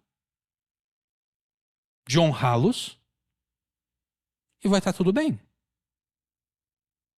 Então ali nós temos um exemplo de como a tradição dos antigos substitui e anula a lei de Deus. É isso que a tradição faz. É isso que qualquer acréscimo à palavra de Deus faz. Ela substitui e, por fim, anula a palavra de Deus, anula a lei de Deus. Então, quando Jesus faz essa série de declarações aqui, ouvistes o que foi dito aos antigos, eu, porém, vos digo, Jesus está purificando a lei de Deus das tradições humanas que a substituíram e então anularam. E por que Jesus devota um espaço considerável do seu Sermão do Monte para purificar a lei de Deus das tradições humanas? Por que ele devota tanto tempo assim? Por que ele devota mais da metade do capítulo 5 a purificar a lei de Deus das tradições humanas? A única explicação razoável para esse esforço feito por Jesus é a seguinte: a missão de Jesus é obedecer à lei de Deus e se assegurar que ela seja obedecida por todos aqueles que foram por ele salvos. E sendo que a missão de Jesus, então, é obedecer à lei de Deus e se assegurar que todos aqueles que são por ele salvos também obedeçam à lei de Deus, ele deve purificar a lei de Deus das tradições humanas que desvirtuaram a lei de Deus e anularam a lei de Deus. Essa é a única explicação possível. Se não fosse responsabilidade dos crentes obedecerem à lei de Deus, por que Jesus purificaria a lei de Deus das tradições humanas? Não haveria nenhuma razão, né? Não, não, não. Aqui a lei de Deus não tem nada a ver com os cristãos. Se a lei de Deus não tem nada a ver com os cristãos, por que Jesus purificaria a lei de Deus? Jesus não purificaria a lei de Deus. Algum discípulo de Jesus perguntaria: Jesus, porque eu percebi que a tradição dos antigos acaba anulando a lei de Deus. Jesus diz: não, nem se preocupa com isso. Não se preocupa com isso, porque eu vim anular a lei de Deus. Eu vim destruir a lei de Deus. Nem se preocupa com isso, nem esquenta a cabeça com isso. Não. Jesus disse: eu não vim anular, eu não vim destruir, eu vim cumprir.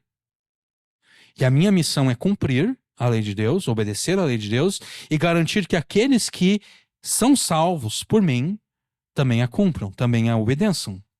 Porque se a justiça de vocês não excederem muito a justiça dos escribas e fariseus, jamais entrarão no reino dos céus. Qual era a justiça, entre aspas, dos escribas e fariseus? A justiça dos escribas e fariseus não era a justiça de Deus revelada na sua lei, não. A justiça, entre aspas, dos escribas e fariseus era aquela demonstrada pela sua própria tradição. Essa era a justiça deles.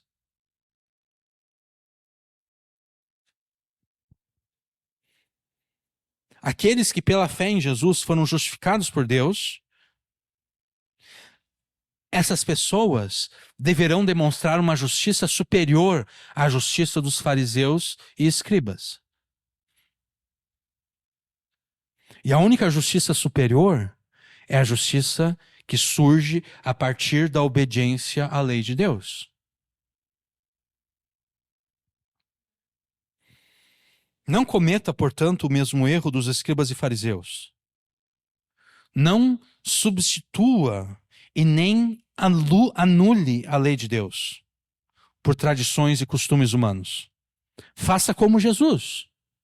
Se apegue à lei de Deus e então obedeça à lei de Deus.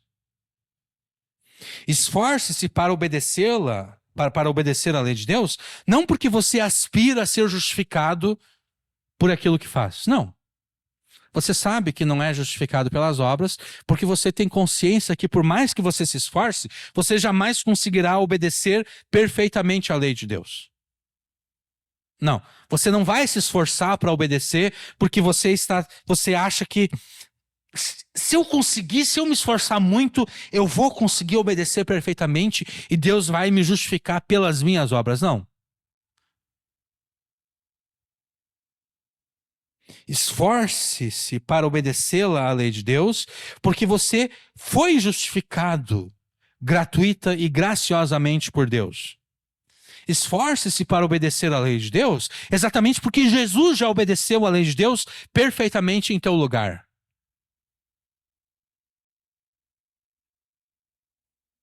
Esforce-se para obedecê-la,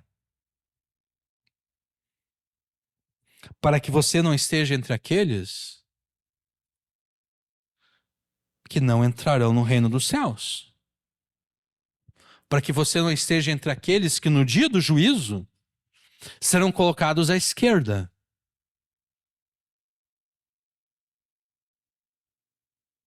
Né? Conforme o sermão de Jesus, o sermão profético de Jesus, já lá no finalzinho, em Mateus 25. Quando ele fala que ele vai se assentar no seu trono e ele vai fazer separação. Ele vai colocar uns à esquerda e outros à direita.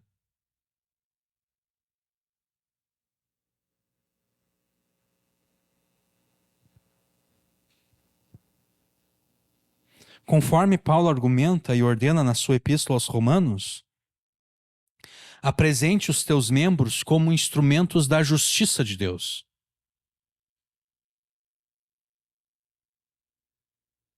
Não da justiça dos homens, não dessa justiça pervertida dos escribas e fariseus que surgia da obediência deles à tradição dos antigos, a costumes humanos. Não.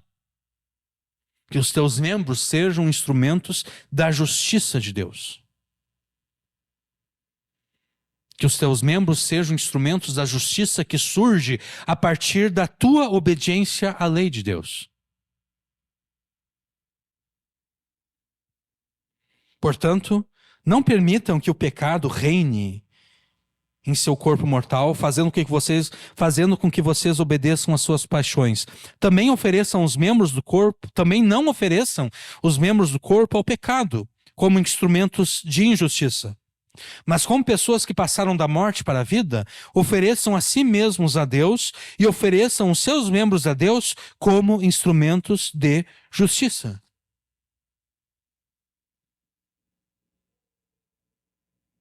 Porque o pecado não terá domínio sobre vocês, porque vocês não estão debaixo da lei, e sim debaixo da graça.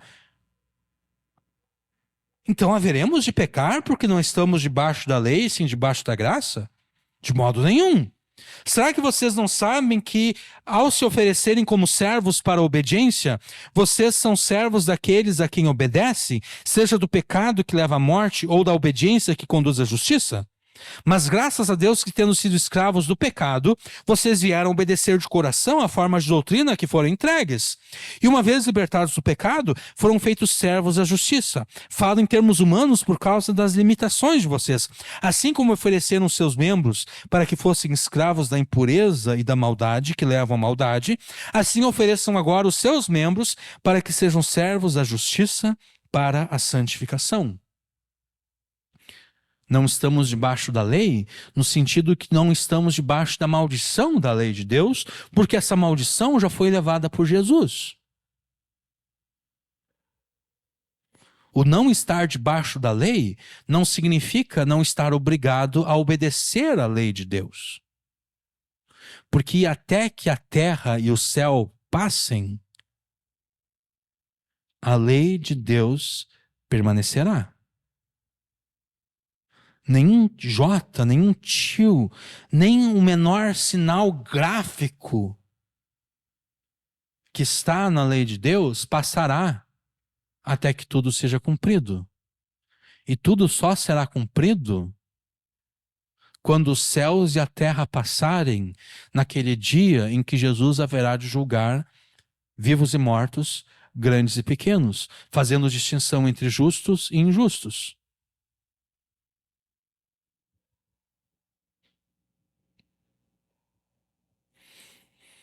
É tua responsabilidade imitar a Davi no Salmo 40. Já que você teve os ouvidos abertos para ouvir, entender e aplicar a lei de Deus a todas as circunstâncias da vida, já que a lei de Deus foi escrita no teu coração e mente, de modo que você tenha prazer na lei de Deus e alegria em obedecê-la, se esforce para ouvir, entender e aplicar a lei de Deus a todas as circunstâncias da tua vida. Assim como Davi e o próprio Jesus, apresente-se a Deus plenamente disposto a obedecer a lei de Deus. Diga a Deus o seguinte: eis aqui estou, no rolo do livro está escrito a meu respeito, deleito-me em fazer a tua vontade. Apresente-se a Deus assim. Eis aqui estou, no rolo do livro está escrito a meu respeito. Deleito-me em fazer a tua vontade. E então, mediante atitudes práticas de obediência à lei de Deus, demonstre aos teus familiares, amigos, vizinhos e conhecidos que você está vivendo à espera do juízo final. Que você está vivendo à espera daquele dia em que Jesus vai determinar quem vai entrar no reino e quem vai ficar fora do reino.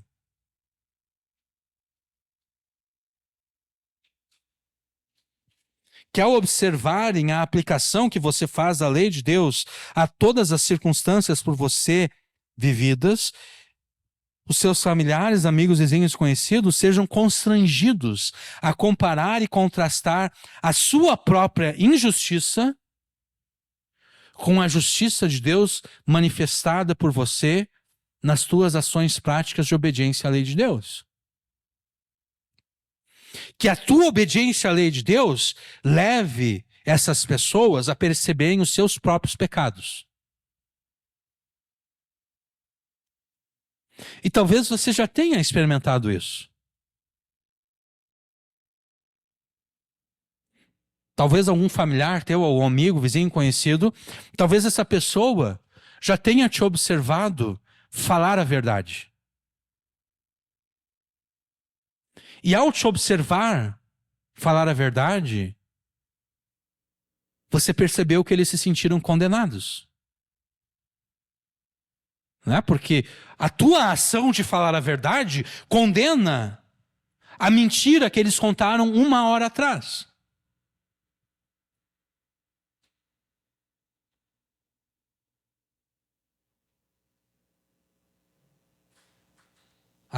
A verdade que você falou agora condena a mentira que eles já estão planejando que eles vão contar para alguém. Eles já estão planejando a mentira ou engano. Eles sabem que eles vão ter que enganar alguém, porque aquela pessoa vai chegar neles e vai confrontar eles com alguma coisa, e o plano deles de fuga é a mentira. E eles te observam falando a verdade. E você observa eles ficando constrangidos com a tua ação. Talvez você já tenha percebido isso. O constrangimento que a tua obediência causa nos pecadores. E é isso que você deve fazer mesmo. Você deve constranger os teus familiares, amigos, vizinhos, conhecidos com a tua obediência a Deus.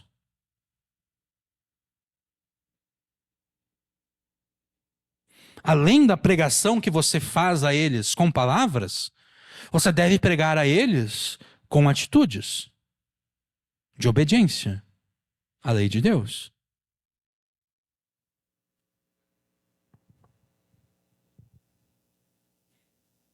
Que eles se sintam constrangidos a comparar e contrastar a sua própria injustiça com a justiça de Deus manifestada por você.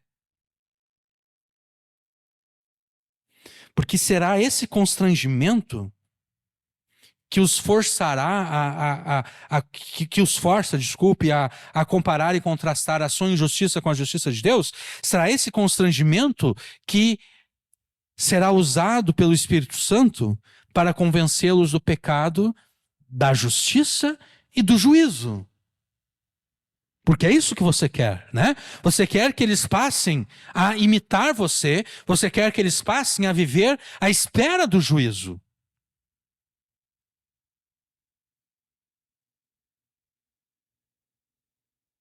Então você deve constrangê-los. Você deve envergonhá-los.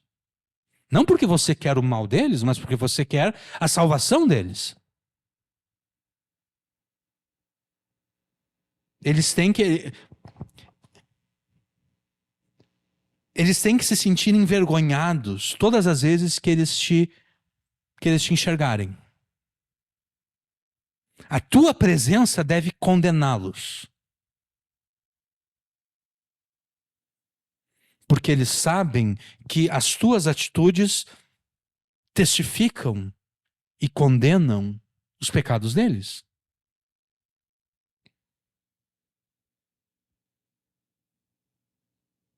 Será esse constrangimento que eles sentem, essa vergonha que eles sentem, que será usada pelo Espírito Santo para convencê-los do pecado, da justiça e do juízo, de modo que eles se arrependam dos seus pecados e creiam em Jesus. Agora, o que vai acontecer se os teus familiares, amigos, vizinhos, conhecidos observarem você desprezando a lei de Deus? O que vai acontecer se eles observarem você oferecendo os teus membros como instrumentos da injustiça? O que vai acontecer se eles observarem que você não está vivendo à espera do juízo final, que você não está vivendo à luz daquele dia no qual Jesus julgará vivos e mortos, grandes e pequenos? O que vai acontecer? O que vai acontecer se, em vez de condenar a injustiça das suas ações, dos seus pecados, as tuas atitudes apenas alegrem eles e dizem, só fulano de tal é crente, ele é crente, mas ele é um cara legal, porque ele não fica nessa de que tu tem que fazer tudo certinho e não sei o que, não. Ele é um cara como nós. Ele é um cara que ele não é perfeito e ele sabe que ele não é perfeito e ele não tem vergonha de não ser perfeito. Ele é aquilo que ele é como nós. O que vai acontecer é que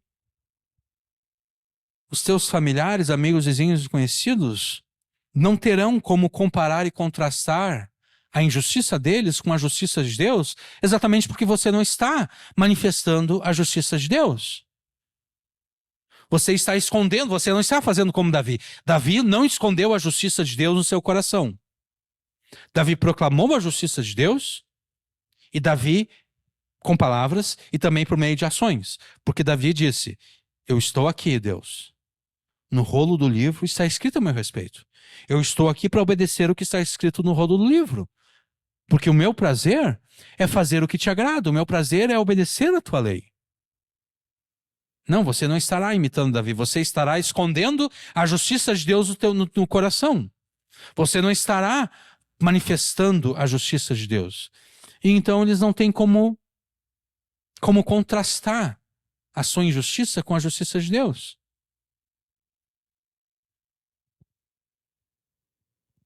Como consequência, eles vão pensar, por que eu preciso de Jesus mesmo? Porque fulano de tal aqui sempre está pregando para mim que eu preciso de Jesus, que eu tenho que me arrepender dos meus pecados, mas a vida dele é como a minha. Ele comete os mesmos pecados que eu. Ou se ele não comete os mesmos pecados que eu, mas pelo menos ele comete pecados, ele peca. E não é que ele peca e daí se arrepende do seu pecado e volta atrás e pede perdão a Deus e pede perdão às pessoas contra quem ele pecou. Não, ele peca e ele não está nem aí. Ele peca e ele não volta atrás. Ele peca e ele continua pecando. Por que eu preciso de Jesus?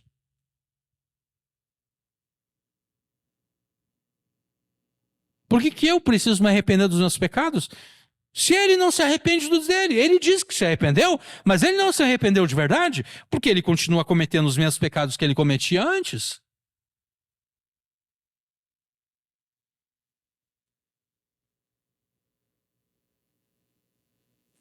Então, como o Espírito Santo poderá convencer os teus familiares, amigos, vizinhos, conhecidos do pecado, da justiça e do juízo? Como o Espírito Santo vai convencer se você não oferece ao Espírito Santo esse contraste entre a injustiça dessas pessoas e a justiça de Deus?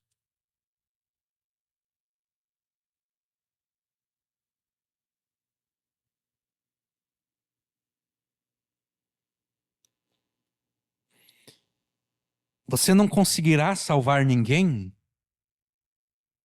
juntando-se a esse alguém nos seus pecados. Você não consegue salvar ninguém se rebaixando a posição da pessoa que você deseja salvar. Você não o teu familiar, amigo, vizinho, conhecido está na areia movediça.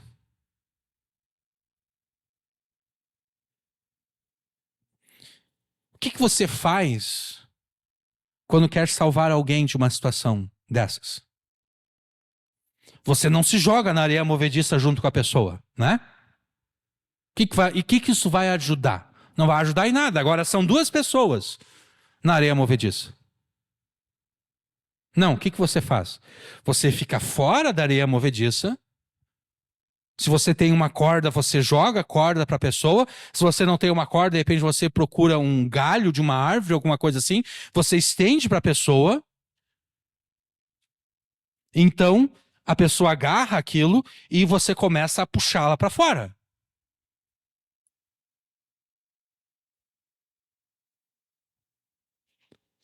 Enquanto você continuar desobedecendo a lei de Deus, espiritualmente é como se você estivesse se jogando com o teu familiar, amigo, vizinho, conhecido, na areia movediça na qual eles se encontram. É isso que você está fazendo. Você está se jogando junto com eles. Isso não vai ajudar ninguém. Não vai ajudar nem a eles e nem a você. Porque agora você já está colocando o teu destino eterno em risco, né? Porque se a tua justiça não exceder a justiça dos escribas e fariseus, de modo nenhum você vai entrar no reino dos céus. Então, não apenas você não está ajudando em nada aquela pessoa a ser salva, mas de fato você está se colocando em risco.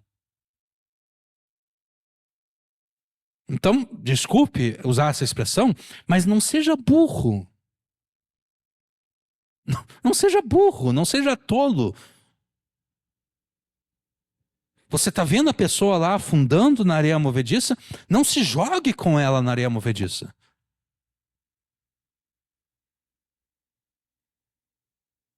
Não se junte a ela nos seus pecados. Pelo contrário, ofereça a ela um contraste. Para que ela olhe para você, e então olhe para si própria e veja a diferença.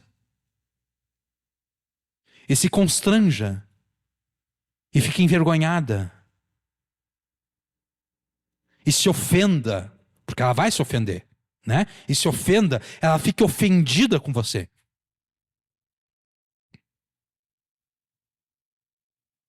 Ofereça esse contraste. É tua responsabilidade destruir as desculpas que os teus familiares, amigos, vizinhos, conhecidos oferecem para não crerem em Jesus. E você fará isso por meio de palavras, mas também por meio de atitudes. Então, não permita que os teus familiares, amigos, vizinhos, conhecidos, apresentem como desculpa o seguinte: não. Olha, todos esses que se dizem crentes são tudo um bando de enrolão. Os crentes são quase piores do que os incrédulos, do que os não crentes. Porque certamente essa é uma das desculpas que são apresentadas, né? Não permita que eles apresentem essa desculpa. Se eles vierem para você com essa desculpa, diga: bom, mas olha para mim então. Eu sou crente, né? E tu não me vê como aqueles outros crentes que tu conhece, mas que pecam contra Deus. Não, tu me conhece, tu sabe que eu levo a sério. Aquele dia tu viu como eu falei a verdade? Tu viu como eu fui prejudicado por falar a verdade? Seria muito melhor para mim mentir. Mas eu não menti. Eu falei a verdade. E ao falar a verdade, eu sofri o dano. Mas eu falei a verdade. Eu não menti. Eu não roubei. Eu não fiz o mal. Eu não enganei.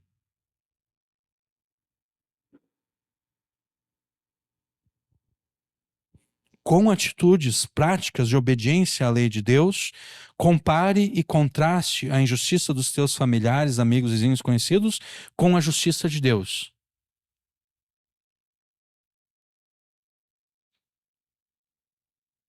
Eles ficarão ofendidos. De repente, eles até vão começar a não gostar muito de você. Isso é normal. Porque a verdade é como poesia e a maior parte das pessoas odeia poesia. É normal. Mas continue. Continue oferecendo esse contraste. até que o Espírito Santo trabalhe na vida deles, convencendo-os do pecado, da justiça e do juízo, fazendo com que eles se tornem teus imitadores. Né? Paulo escreve: sejam vocês meus imitadores, como eu sou de Cristo. Viva de modo que os teus familiares, amigos, vizinhos, conhecidos, se tornem teus imitadores da forma como você é imitador de Cristo. Então, permaneça oferecendo essa comparação e esse contraste entre a injustiça dessas pessoas e a justiça de Deus, para que todas as desculpas oferecidas por essas pessoas sejam destruídas, de modo que elas se rendam finalmente a Deus e a Jesus. Amém.